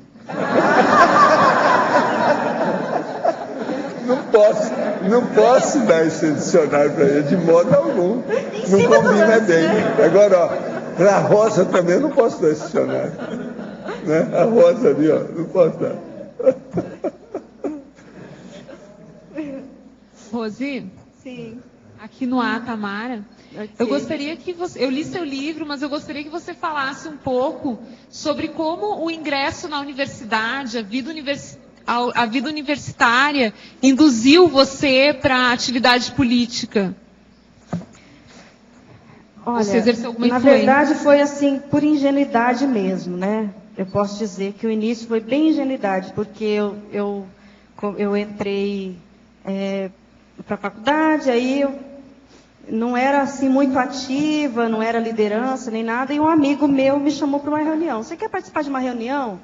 Ah, vamos lá, o que você está fazendo agora no intervalo? Não, tá bom, vamos lá, né? Aí fui lá, cheguei lá. Deu debate, a discussão. Era reunião para montar uma chapa para o diretório acadêmico. Aí, naquela reunião, as pessoas tinham meia dúzia de gato pingado, né? A pessoa chegou, o pessoal lá do grupo, mas vem cá, virou para mim assim, né? Você não quer entrar para a diretoria do diretório? Aí eu falei assim, gente, mas eu não sei nada, não conheço nada, nem sei como é que vocês trabalham, não sei o que vocês fazem. Poxa, mas a gente não está conseguindo fechar chapa, não tem mais ninguém, não tem jeito, e agora tem o prazo para inscrever, para ter a eleição e não tem gente. Aí, né? A bobinha vai lá assim, tá bom, né? Você, quando se viu, você estava dentro do seu ambiente. Total. Do seu elemento. Na hora eu não vi isso, né? Aí sim, aí eu entrei com o diretório. Vamos discutir, vamos debater. Nessa nem teve debate. Da partir dessa, aí sim, aí foram várias, né? Reuniões internas do diretório, e aí com a universidade. Você se pronunciava toda vez. A maioria das vezes, grande parte das vezes. Aí, isso eu entrei para o diretório de economia, né? Que eu fazia ciências econômicas. No primeiro ano, aí eu fui para uma viagem num congresso nacional da UNE, que é a União Nacional dos Estudantes. Nesse congresso, eu sentei do lado de uma menina lá, fiquei melhor amiga dela, e ela era justamente a presidente do DCE, que era o Diretório Central dos Estudantes. Aí, para quê? Na próxima eleição do DCE, entrei para a diretoria do DCE. E ela era do PT também. Então, eu comecei a me aproximar com o grupo do PT. E a gente participava de reuniões que eram, assim, reuniões de estudantes petistas para preparar as reuniões do DCE. Porque aí, se a gente tivesse a maioria política, a gente venceria as propostas do DCE. Então, eu comecei como simpatizante do PT, que é aquela pessoa que não é filiada. Então, eu participava das reuniões, a gente preparava, chegava lá, quais eram as nossas propostas? Essa, essa e essa. Então tá bom, então vai todo mundo votar junto. Aí chegava no DCE, votava todo mundo junto. Então, aí eu fui entrando no PT. Entrei para o diretório municipal, fui diretora, fiz parte do diretório municipal do PT em Campo Grande. E logo depois eu fui funcionária do PT, recebia salários do diretório estadual. Dentro do diretório estadual foi que eu comecei a ver o lado da articulação, da corrente de articulação, que era majoritária, como eu já falei, e aí eu comecei a ver os furos, porque uma coisa, eu chegava na reunião e falava uma coisa. Eu que estava com um funcionário lá dentro, eu via que o negócio não era daquele jeito. Aí eu falava, não, tem alguma coisa errada. Aí vinha alguém de fora, vinha Lula, vinha gente de fora do Diretório Nacional, falava como que a gente tinha que atuar.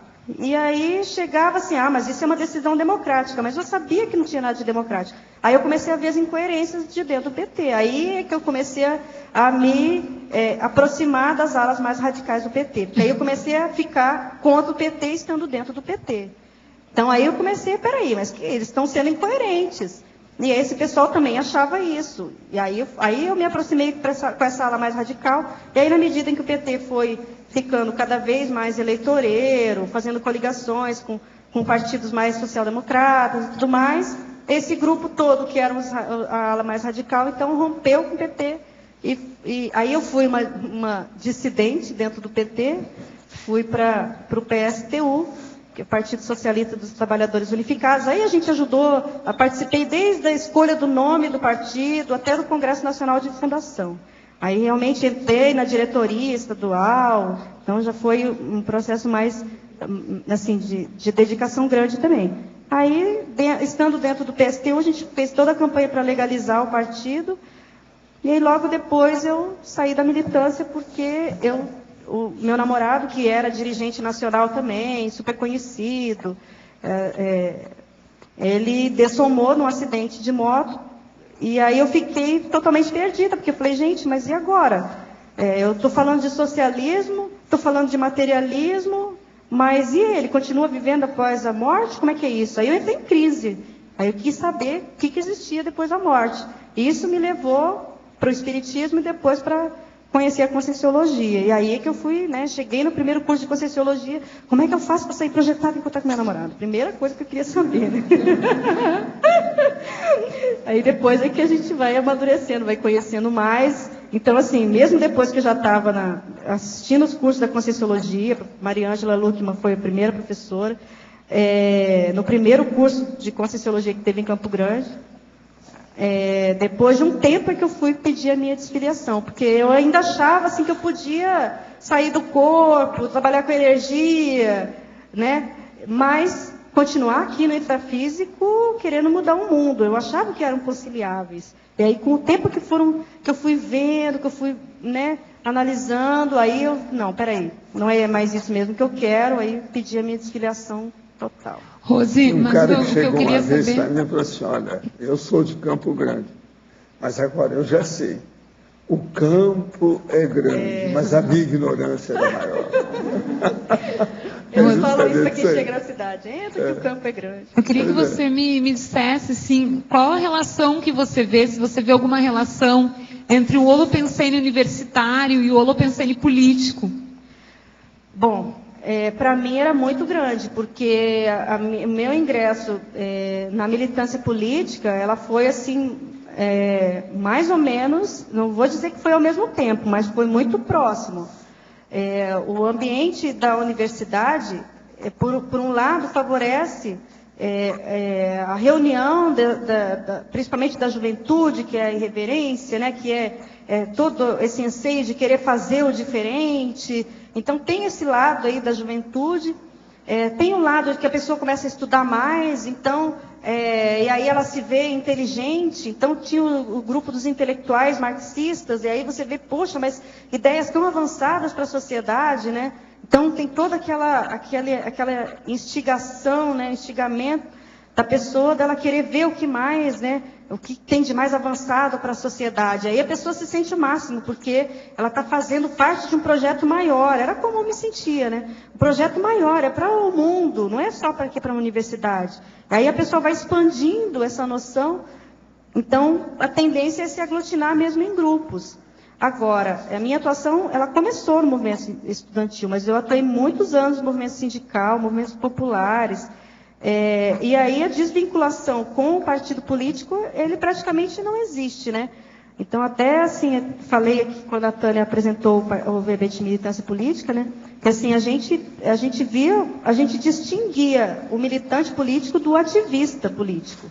Porque o militante para nós éramos nós, que tínhamos consciência de classe, A gente chamava assim, Que a gente tinha uma noção marxista do mundo, da história, da opressão do homem pelo homem. Então, esse engajamento de querer reivindicar direitos, de uma determinada categoria, mas pensando na mudança da sociedade como um todo, isso para a gente era militância. O ativismo político, não. O ativismo político era o ecologista que queria só saber da sua ecologia. Então, ele cuidava só daquele passarinho lá, ou cuidava só da sua categoria, sem se envolver politicamente e partidariamente. Né? Então, assim, para a gente era uma ofensa quando a imprensa chamava a gente de ativista. Porque a gente não se considerava, a gente se considerava militante, porque o militante ele tinha uma ideologia. Então, a maioria dos movimentos sociais comunitários, de base, que a gente chamava, né, todos tinham um envolvimento político-partidário. Por quê? Porque era o partido que oferecia essa visão mais ampla. A pessoa estava no sindicato, ou ela ia reivindicar melhores condições de trabalho, melhor salário, para a categoria dela, ou ela ia pensar que ela, enquanto categoria, fazia parte de um projeto maior de sociedade de mudanças. Então, isso fazia com quem mostrava isso? Era o partido político. Então, era isso que fazia com que os movimentos sociais se afinizassem com o partido político, e o partido político, óbvio, como achava que a mudança da sociedade se dava através da conscientização de classe, a tendência era chegar até a classe. Então, ia até as bases, até os sindicatos, até as comunidades. Então, havia aí uma intercooperação, digamos assim, né? Uma relação entre os partidos e os movimentos sociais. Né? Então, aí sim surgia toda uma ideologia, aí todo um debate entre as diferentes ideologias. PCB, PCdoB, PT, PSB, eram os partidos assim, mais próximos, né, que tinham essas propostas mais socialistas e tal. Não sei se eu esclareci. Professor Evaldo, aproveitando novamente essa relação entre os dois verbetes, automaxidissidência e autopotencializaciologia, né? Eu também me envolvi durante algum tempo no processo político, né, mas não cheguei a entrar no PT, porque assistindo o curso do senhor, até mesmo, o senhor chegou a me dizer assim, não entra nessa que é fria, né? Eu perguntei se não tinha que ter políticos cosmoéticos também, etc. O senhor mandou botar algum parente meu irmão no lugar, porque não entrar nessa. Eu já estava até usando o bigodinho do Olívio. Lá Mas olha, tem um grande político lá da sua terra, né? O gaúcho aí. O Pascalino. Não, nessa ideia que foi que eu estava até mesmo interessado na política na época, né? Mas foi interessante porque o senhor talvez tenha dupla função, não sei se muita gente foi assim, de ajudar na saída da baratrosfera, de certa forma também, e depois ajudar intrafisicamente para o cara não entrar de novo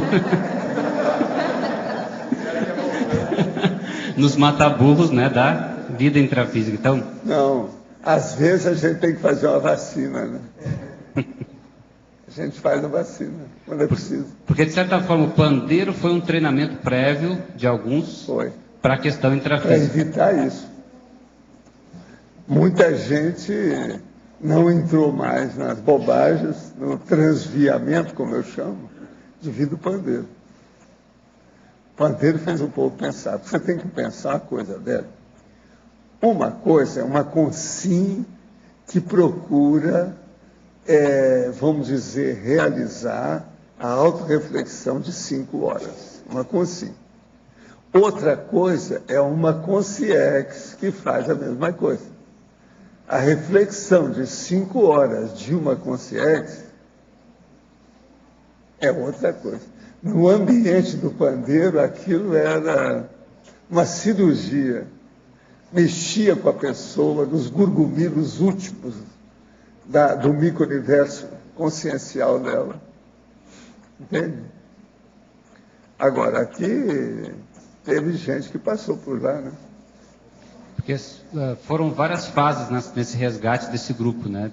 Desde aquele resgate mais brabo até a conscientização extrafísica e depois o apoio intrafísico novamente. Então, há vários ciclos nesse processo. Né? Agora, se a gente ver, né? Você nasceu quando?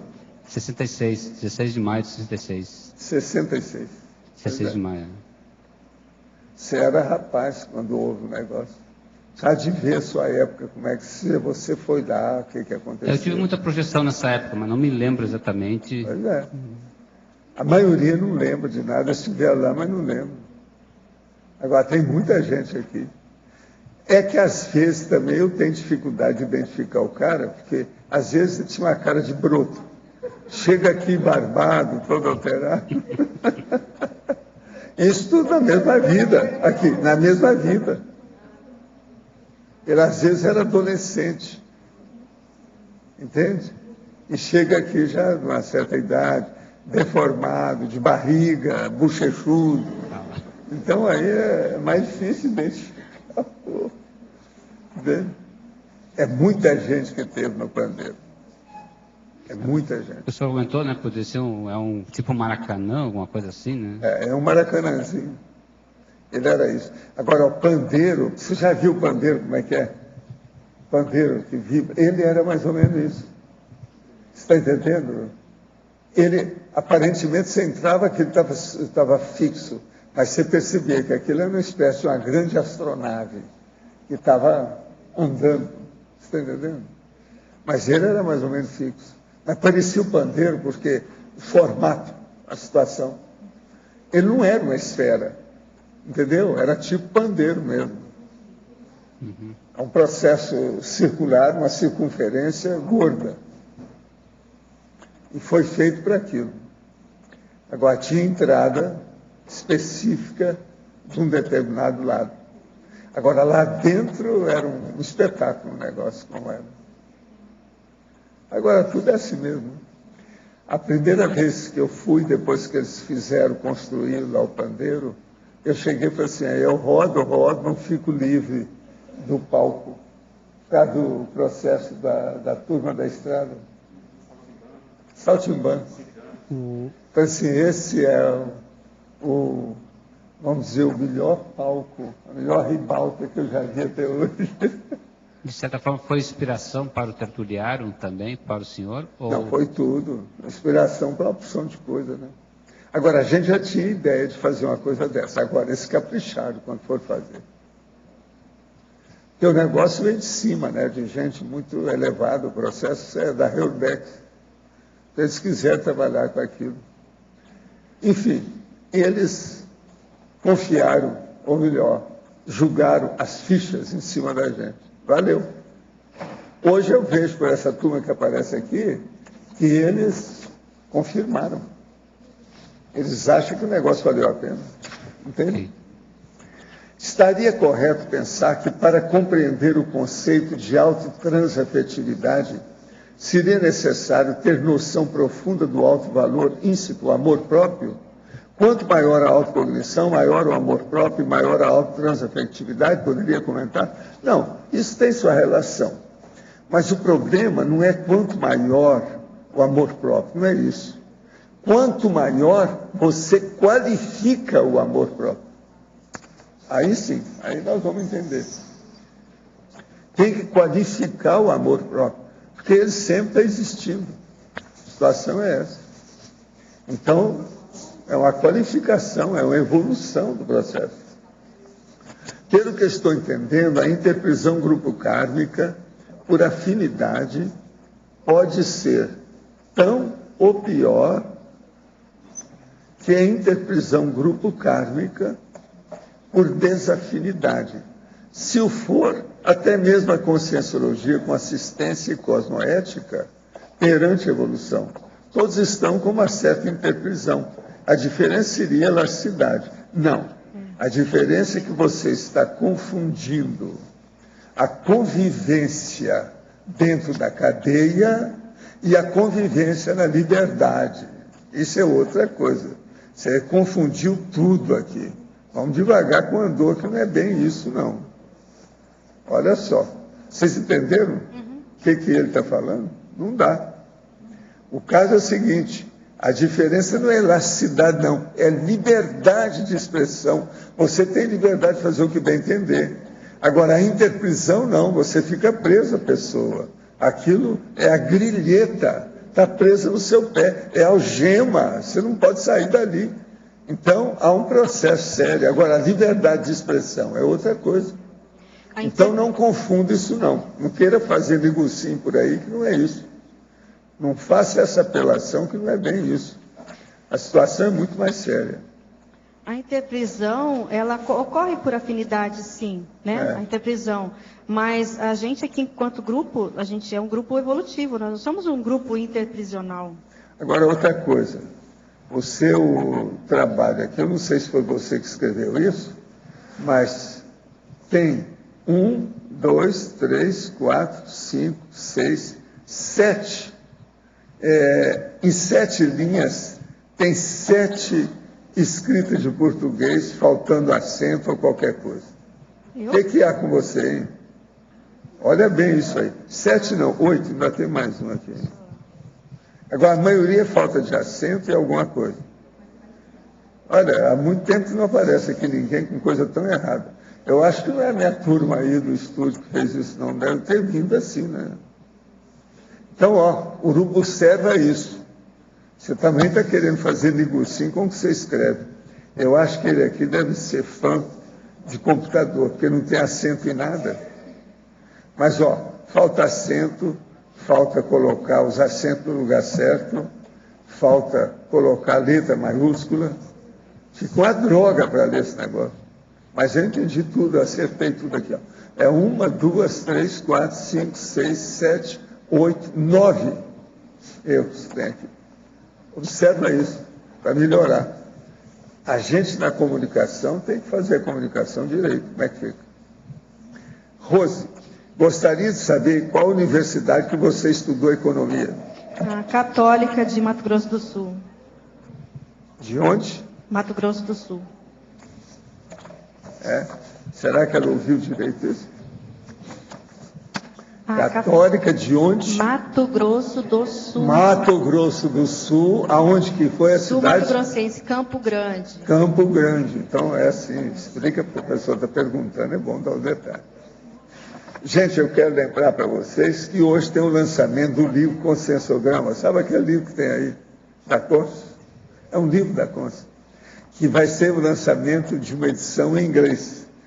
Hoje, no discernimento, às 15 horas, é a hora que a gente sair daqui. A entrada é franca na jornada da Consus. E é transmitido online, www.consus.org.br. Eu estarei lá para ver esse livro, porque eu conheço em parte esse livro. Então, eu vou lá para ver o que é que se passa com ele. Não, o livro está muito bonitinho, vocês viram que eu mostrei aqui, a edição está caprichada. E a turma toda que fez aí, não é fácil traduzir aquele livro, você sabe, né? Não é fácil. E a turma caprichou, já faz algum tempo. Eu vou lá para ver isso, como é que está. Professor Valdo, aqui. Voltando à história do pandeiro. Esse pessoal que é mais velho, né, que não esteve lá na época do intermissivo do pandeiro, né? No caso, fez esse intermissivo, curso intermissivo em outra Comunex, não é isso? Não. Ali tem gente de todo tipo. Outra coisa, é difícil a gente falar quem é que não esteve lá.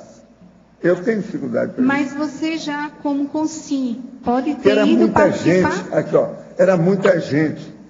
Agora, se o cara era consciex, a cara era diferente. Se ele era muito moço, a cara também ficou diferente a hora que ele aparece aqui. Às vezes só depois que vem. Embora que a gente não sabe exatinho como é que é isso. É difícil identificar quem foi e quem não foi. Mas tinha muita consim lá também? Não, tinha. Dependia da situação e as condições da pessoa. Entende?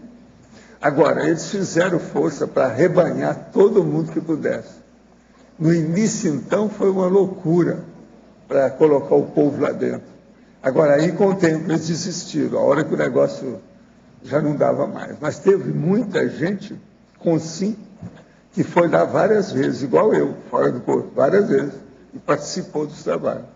Mas então, por exemplo, se eu fiz o curso intermissivo, eu foi em outro local, né? Porque esse não existia. Não, mas esse local, isso aí varia infinito. Depende da Comunex, gente, como é que é. Tem curso em diversos lugares. Os campos são muitos. Agora, quantos anos você tem? 49. Pois é, 49. Você nasceu, então? 63. Em? 63. 63, pois é. Você foi antes. Você pode ter aparecido lá quando você era moça. É aquilo que ele estava lembrando lá, que ele tinha projeção na época que ele tinha essa adolescente, não é isso? Você não tinha? Que na adolescência muita gente fazia projeção. Agora, o ruim é que esse povo que faz projeção na adolescência quase sempre não lembra depois, com muita nitidez. Então, todos esses que saíam na adolescência, às vezes esqueceram o que aconteceu, misturou aquilo. Mas isso fez efeito, mesmo sem a pessoa lembrar, participou lá dos trabalhos? Não, a maior prova que tem é que vocês estão aqui. Pensa nisso. Sim. Então, desse pessoal, o intermissivo foi em outro Você que veio lá daquele cafundó do Judas lá de cima. Isso. Ele que veio lá do outro cafundó do Judas, que é do sul. Cada um faz o que pode. Mas tudo tem sua razão. Você está entendendo o jogo disso? Agora, eu me sinto um pouco vendido nessa história, porque alguns eu sei que estiveram lá e às vezes não é para falar. Outros eu não sei, a maioria eu não sei quem é que esteve, quem não esteve. Eu não tenho certeza. Então, professor, mas existia-se uma característica específica para estar no pandeiro e outros já serem retomados? A característica específica é essas pessoas, igual essas moças que chegam para mim e falam assim, eu estive no pandeiro por causa disso, disso, disso, disso. Fala tudo que é que eu sei. Como é que é isso? Coisa que aconteceu mesmo. Então, quando é assim, bichou o coreto, como diz o cara. Bichou o coreto, acabou tudo. Está explicado. A pessoa esteve sim. E quais eram as outras comunex que esse pessoal que chegaram antes participaram? Como é que é? Quais eram as outras que existiam no extrafísico?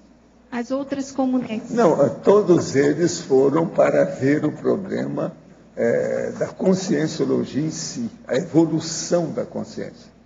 O pandeiro era para isso. Os debates eram para isso. Agora, vinha gente de alta escala. Todo mundo, a hora que falava, todo mundo ficava calado para escutar com calma. Era muita lição que foi dada ali. Entende?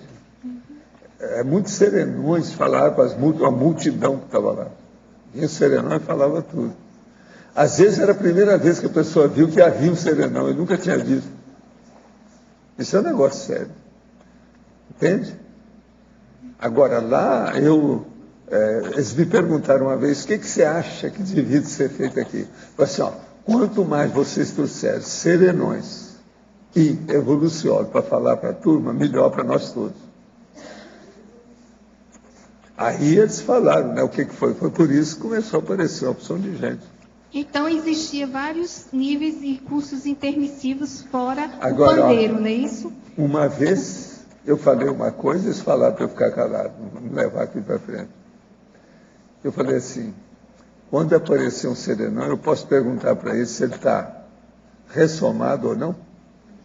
Eu falei assim, não entra nisso. Para não entrar no processo do anonimato do cara. Né? Professor Valdo. Agora, você vê a minha preocupação já naquela época. Mas assim, eu queria entender o seguinte, das pessoas que estavam já ressomadas, o curso intermissivo foi assim, em grupo, no mesmo local, do restante que já estavam aqui, que tiveram curso intermissivo? Não, isso varia infinito. Cada pessoa tem um jeito, como é que era. Na hora que vai renascer, tem gente de lá, gente de cá. Precisa saber, cada caso é um caso. Isso varia demais. E tinha diversos locais para... E outra coisa, a maioria não tem jeito de ressomar tudo junto. Cada um vem para o lugar. Às vezes é diferente, devido ao processo da família nuclear. Nós aqui reunimos a verdadeira família. Por isso que a família consciencial ela é superior às outras famílias, que ela reúne pela afinidade. É o processo do rapport, é a transafetividade. Então, por isso que eu pergunto se alguns daqui já fizeram junto o já, curso. Mas alguns isso eu vivo falando, todo antes mundo do sabe. pandeiro, né? Antes não do precisa pandeiro. de perguntar essa, todo mundo sabe aí. Que é isso. Antes do pandeiro e cursos. Agora, falta muita gente aqui ainda, tem poucos, eles ainda não chegaram. Estamos esperando, a porta está aberta. Vamos ver o que dá. Agora aqui, como entender a dimensão da infiltraciologia em uma proex? O senhor poderia esclarecer o objetivo das mini-tertúlias? Cadê a Mabel? Ela está por aí? Mabel, vem cá, Mabel, me socorra. Me sinto ficando para trás na minha condição de estar à distância de Foz e perdendo esta especial oportunidade que o senhor dispõe para alguns. Poderia comentar? Viu? Ela quer saber o objetivo das mini-tertúlias. Fala aí alguma coisa, pega aí um micrófono. Ó, a Mabel é uma das minhas assessoras, ou melhor, preceptoras diretas que eu tenho. Entende? Não, a mini-tertúlia ele é um ambiente um pouco mais informal, não tem microfone, etc. E é como se fosse aquele curso das respostas que o professor dava antigamente. Então, a gente vai trazendo as demandas pessoais em termos de dúvidas e ele vai respondendo. Então, o interessante é que não tem uma pauta pré-estabelecida e a gente vai trazendo as necessidades de pesquisas que cada pessoa tem. Então, dá para aprofundar mais, porque não precisa seguir nenhum roteiro, né? Não tem, por exemplo, um verbete do dia, e dá para focar naquilo que o grupo precisa. Também então, não é registrado? Também não é gravado, não é online, realmente é só quem tem a oportunidade de estar aqui em Foz do Iguaçu naquele momento. Aí, então, fica até o convite para as pessoas, quando vierem para Foz passar uma temporada, que elas participem aí da mini-tertúlia para poder aproveitar a oportunidade. Em geral, começa às 9 horas. Né? Quando a gente pode, porque às vezes tem outros compromissos.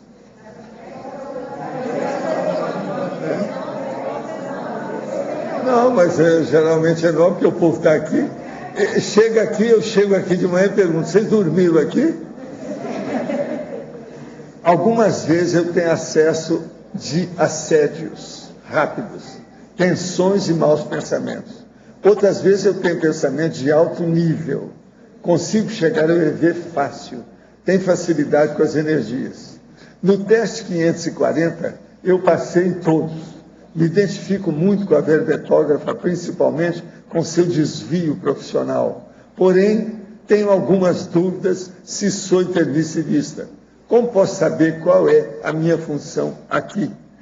Se eu for, até consigo resolver estas dúvidas mais rápidas. Se eu for até, deve ser de vir até aqui, né? Ou qualquer coisa. Olha aqui. Você vai olhando aí e vê o que é. Qualquer coisa você pergunta para a gente ver como é que é. Mas o ideal nesse caso, eu aconselharia, você recomendaria a CONS como Consincobaia e também fazer o problema lá da Apex, que é o processo da decisão da vida da pessoa. Né? O melhor é a orientação básica da programação existencial. Isso é que seria melhor para você. Pensa por aí, vale a pena. Nesse aspecto, aqui tem todas as respostas que você está procurando. Valdo. Sim. Aqui na letra B, aqui em cima, eu fiquei com a dúvida, assim, tem alguns casos, como foi no caso da Adélia aí que ele citou, que você recomendou para ele não entrar nesse processo político, né? Mas eu não estou entendendo nada disso aí. Tem, por exemplo, o caso da Adélia ali que ele falou. Você recomendou para ele não entrar no processo político. Sim. E tem casos também que você recomenda para que a pessoa entre, porque ela vai ajudar. Quando Como é o que caso é é isso daí? muito grave, eu falo, porque o amparador falou, fala com ele. Uhum. Evita isso. O Adélio, você não vê o temperamento dele? Se tivesse entrado, ia ser um desbronco. Primeira coisa, ele ia ser eleito em qualquer coisa que ele entrasse. Ele estava no buraco. Você está entendendo? Ia criar um problemão para ele. E o contrário? Devido ao processo da administração dele, temperamento dele, ele ia sair bem nisso. Mas, e os compromissos? Você sabe como é que é isso. Agora, o contrário, é a hora que você vê que a pessoa ela não tem gabarito de receber um não. Não tem o quê? Receber um não. O ônus, entendeu? Ela receber um ônus do não do outro para si, ela não topa. Ela não se sente bem com isso. Isso pode criar problema para ela. Não, ao contrário, quando eu pergunto assim, que a pessoa pode entrar porque ela vai ajudar. Pois é, mas a hora que pode, a gente fala, não, você não pode dar o não nela. Aquilo está toda engajada. Como é que vai ser? Entende? Tem certas coisas que já chegam para nós, tudo já arrumado. A armadilha já foi feita, já prenderam a pessoa.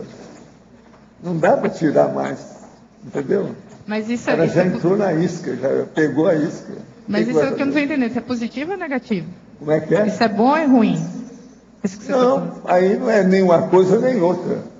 É apenas um processo que você está dando naquele momento evolutivo da pessoa. Ela que tem que saber se ela vai ser bom ou ruim, o que ela vai fazer, a decisão que ela tem.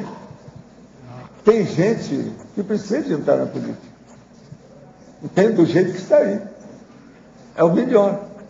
Porque senão vai fazer mais besteira ainda. Então o negócio é deixar para lá, para ver como fica. Dos males, o menor. Entende? Agora, tem gente que tem que falar as verdades tudo na cara, não tem outro jeito. É o que eu também procuro fazer, você sabe disso. Tem coisa que a gente não pode esconder, tem que falar tudo ali. Para a pessoa ver se melhora, porque senão a situação vai por água abaixo. Agora, geralmente isso ocorre quando há um processo de muito má intenção. É aí que a gente entra, na má intenção da pessoa, para fazer com que ela pense, ela reflita sobre o assunto. Agora, nós esperamos mais quantos? Quantos? Tá certo? Muito bom aí o seu caso. Nosso comercial. Obrigado. Hoje tivemos 115 assinaturas no livro de presença, 25 perguntas presenciais e 15 perguntas online. Os recados de hoje são da Mabel sobre o curso sobre a imersão na escrita, a Marlene sobre o Fórum de Paradireitologia, a Neida sobre o campo holossomático, a Laisa sobre a Asimvex e o Gilson sobre o debate. E agora com vocês o Fernando sobre o programa Amigos. Boa tarde a todos. Nós do programa Amigos da Enciclopédia queremos dar uma notícia relevante para os frequentadores aqui da Cognópolis em Foz do Iguaçu. É que foi inaugurada ontem a sala de leitura VIP na Holoteca. Então é mais um espaço mental somático. Então é um ambiente otimizado, com poltronas confortáveis para o leitor da Cognópolis Foz e da CCCI fazer uso do acervo dos livros do professor Valdo Vieira e da Editares e dos lançamentos mais recentes do conhecimento humano. Então você está convidado a visitar a Holoteca e se desfrutar desse ambiente especializado, dedicado ao leitor da Cognópolis Foz. Gente, boa tarde a todos. A Unescom quer convidá-los a participar da 4ª imersão na escrita, que é um curso que a gente faz um final de semana, onde a pessoa traz, vamos dizer, os rascunhos do livro dela, do pré-livro, e ela trabalha o final de semana inteirinho nesse livro. O curso vai acontecer dia 21 e 22 de julho, e a intenção é justamente criar esse holopensene de autodesassédio na escrita, para que a pessoa crie um ambiente favorável para dar continuidade à sua obra.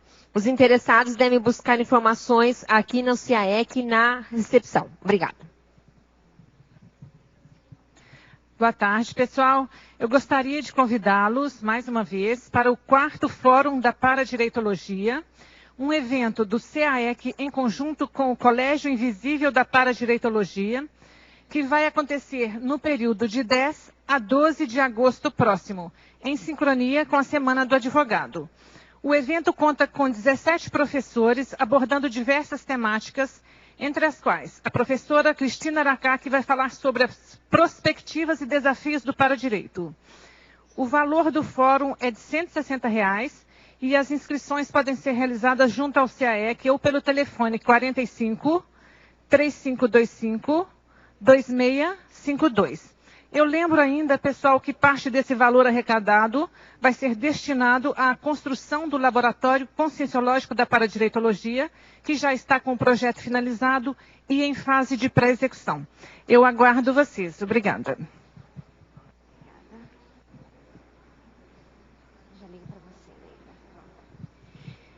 Boa tarde, tertulianos e teletertulianos. Daqui a uma semana começa a 8ª semana da INVEX. Nós temos ainda vagas para todos os eventos, que são 3 eventos que compõem essa semana. O curso Atacagismo Assistencial Teático, Desafios e Oportunidades. o 10º Sinvex e o campo assistencial holossomático. Quem tiver interesse em participar de um curso específico, é possível fazer inscrição apenas em um curso. Eu vou destacar hoje o atacagismo assistencial teático, que ele também será transmitido online. Então, se você não puder participar presencialmente, especialmente você, teletertuliano, você pode participar conosco online. As inscrições podem ser feitas aqui na recepção do CAEC ou com a Sinvexes. Nós estamos com um stand durante as jornadas de conscienciometrologia, que finaliza hoje no final da tarde. Os e-mails são cursos@sinvex.org, caec@caec.org. Obrigada.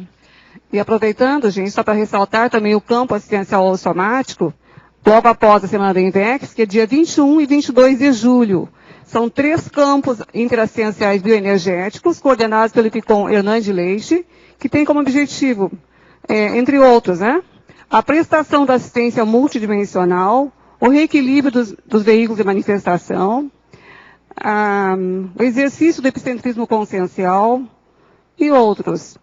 Nós lembramos também que os interessados devem se dirigir à recepção do CAEC ou pelo telefone 3525-2652, código de área 45. Lembramos também que esse mesmo campo vai ser realizado em Porto Alegre nos dias 4 e 5 de agosto próximo. E telefone para contato para este evento em Porto Alegre é código de área 51, telefone 3224-0707, ou ainda pelo e-mail portoalegre@ipc.org.br. Estão todos convidados.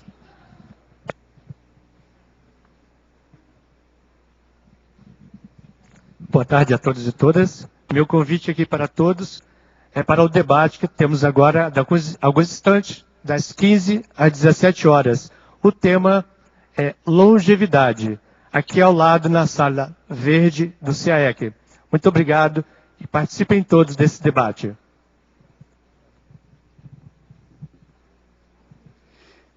Para amanhã teremos o verbete Transição Evolutiva, a especialidade Ressexologia, de autoria do professor Robson Lopes.